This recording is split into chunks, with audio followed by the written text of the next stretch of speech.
To approach Leo Tolstoy's War and Peace merely as a historical novel or a family saga is to misunderstand the fundamental nature of the text.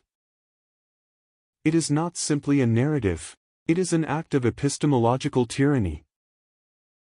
Unlike the chaotic, fragmented consciousness found in James Joyce's Ulysses, or the open-ended, crisis-ridden dialogues of Dostoevsky, Tolstoy's masterpiece is the supreme architecture of absolute order. It represents the apex of the monologic novel, a literary form where a single, unified consciousness dominates, permeates, and ultimately subjugates every other voice within the work. In War and Peace, Tolstoy does not merely describe the world, he colonizes it. He functions not as an observer, but as a panopticon, a centralized watchtower from which no character, no historical event, and no human emotion can hide. This essay will dismantle the structural mechanisms Tolstoy employs to achieve this total control, his surplus of vision, his calculus of historical determinism, the weaponization of austerity, and the didactic collapse of the narrative into biological necessity. The defining characteristic of the Tolstoyan novel is the author's absolute surplus of vision. In the polyphonic works of Dostoevsky, characters often possess self-knowledge that rivals or eludes the author. They are capable of surprising us. In Tolstoy, surprise is structurally impossible. The narrator knows more about the characters than they can ever know about themselves, and more importantly, he knows the objective truth about them. There is no ambiguity in War and Peace, only deferred revelation.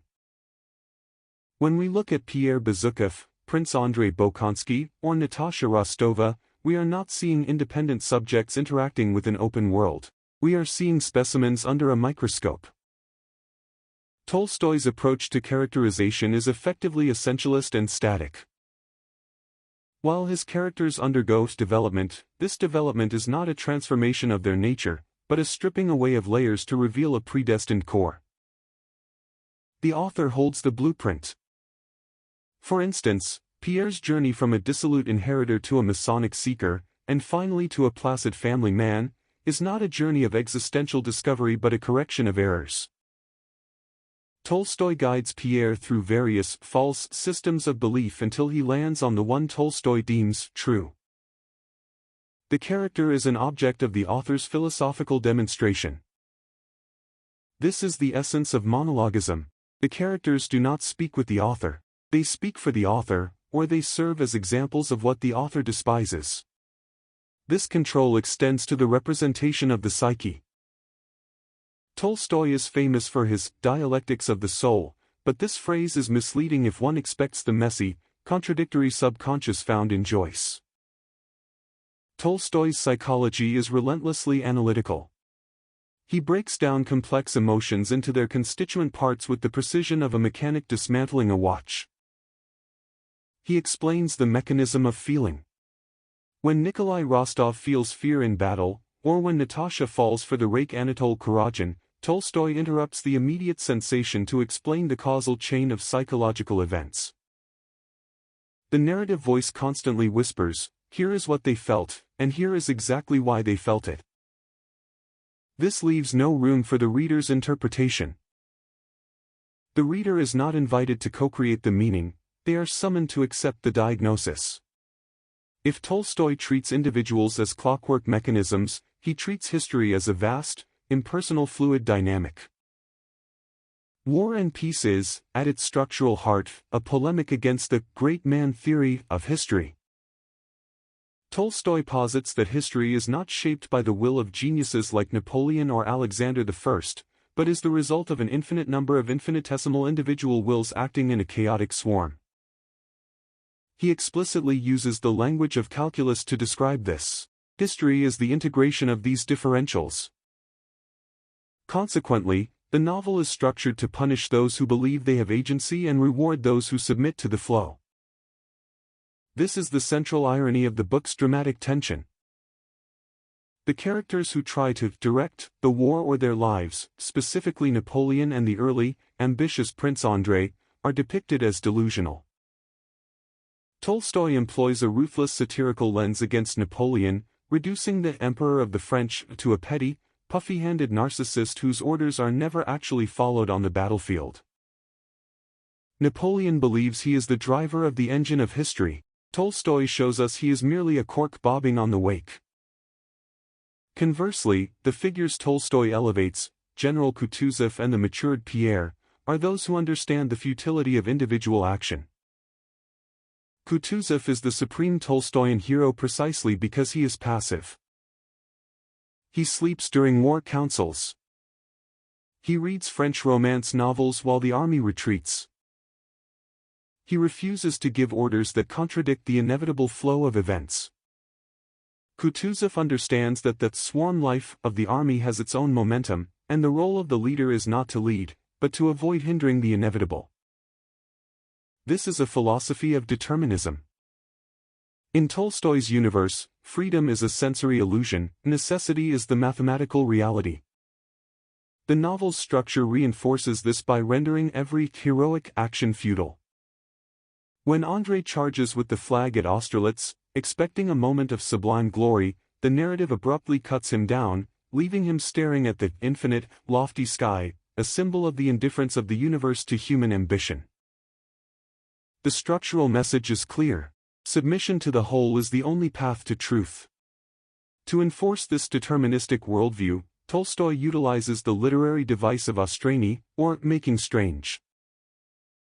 This technique involves describing a familiar object or social ritual in objective, sensory terms, stripped of its social context and meaning, thereby rendering it absurd. While often praised as a way to see the world freshly, in Tolstoy's hands, it is a weapon of judgment. The most famous example is the opera scene. Natasha attends the opera, a place of high society artifice. Tolstoy does not describe the plot of the opera or the emotion of the music. Instead, he describes painted cardboard cutouts, men with fat legs in tight tights jumping around, and people shouting nonsense. By stripping the opera of its aesthetic convention, he forces the reader to see it as ridiculous. But this is not neutral observation, it is a hostile act. Tolstoy selects what to strip bare and what to imbue with meaning. He deconstructs the opera because he despises the artificiality of the upper class, yet he never subjects the natural rituals of the peasantry or the biological realities of birth and death to the same reductive scorn. This technique serves the monologic purpose. It invalidates the worldviews that rival Tolstoy's own. By making the military councils, the Masonic rituals, and the social soirees appear inherently senseless, he clears the stage for his own truth, which usually resides in the simplistic, the rural, and the instinctual. He destroys the sophistication of culture to validate the simplicity of nature. Perhaps the most contentious structural element of War and Peace is Tolstoy's refusal to let the fiction speak for itself. The novel is riddled with essayistic interruptions, long, dry, philosophical treatises on the nature of power, free will, and history. In the second half of the novel, these essays consume entire chapters, culminating in the second epilogue, which is purely a philosophical tract. Many critics view these essays as structural flaws, lumps of undigested philosophy that mar the narrative flow. However, from the perspective of absolute order, these essays are essential. They reveal Tolstoy's ultimate distrust of the fictional medium. He fears that the reader might get lost in the story and miss the point. He is not content to show that Napoleon is irrelevant. He must stop the story to prove it with logical syllogisms. This represents the tyranny of the author in its most naked form. Tolstoy is effectively saying, "You are not reading this for entertainment, you are reading this to be instructed." The fiction is merely the sugar coating for the pill of his historical determinism. This breaks the fictional dream, but Tolstoy does not care about the dream, he cares about the dogma. The essays serve as the structural girders that hold up the massive weight of his thesis, ensuring that no reader can interpret the events of 1812 as anything other than the result of fatalistic necessity. The resolution of War and Peace is often met with disappointment by readers who fell in love with the vibrant, spirited Natasha or the questing Pierre. The first epilogue presents us with a domestic reality that seems anticlimactic. Natasha has become a broody hen, famously neglecting her appearance, obsessed only with her children's bowel movements and her husband's comfort. Pierre is a content, slightly henpecked husband. The romanticism, the balls, the duels, and the existential angst are gone, replaced by diapers and domestic budgets. However, to call this a bad ending is to miss the structural logic of the entire novel. This descent into the mundane is the final victory of Tolstoy's philosophy. Throughout the book, Tolstoy has argued that spirit and ambition are dangerous illusions. Life, in its truest sense, for Tolstoy, is biological continuity. It is the swarm life. Natasha's transformation from an ethereal, flighty girl into a solid, reproductive matriarch is not a degradation in Tolstoy's eyes. It is an apotheosis. She has fulfilled her function. She has joined the flow of nature. The structure of the novel moves from the artificial to the real. The graying of the characters is the inevitable result of their survival. They have survived the fire of history not to become saints, but to become ancestors. This creates a closed loop. The novel ends not with a bang, nor with a spiritual revelation, but with the establishment of the next generation.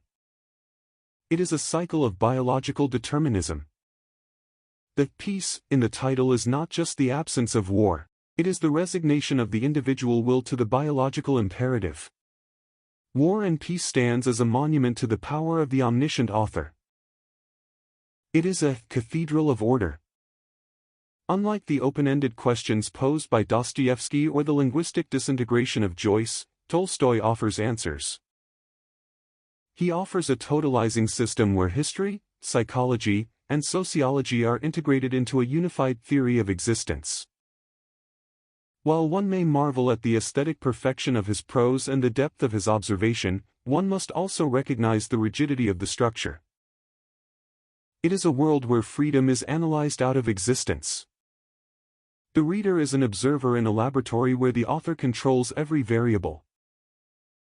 We are awed by the scale of the construction, by the sheer force of the intellect that organized this mass of data. But we must also admit that the air in this cathedral is thin. It is the air of a world where everything has been decided, everything has been judged, and everything has been explained. It is the most magnificent prison in the history of literature.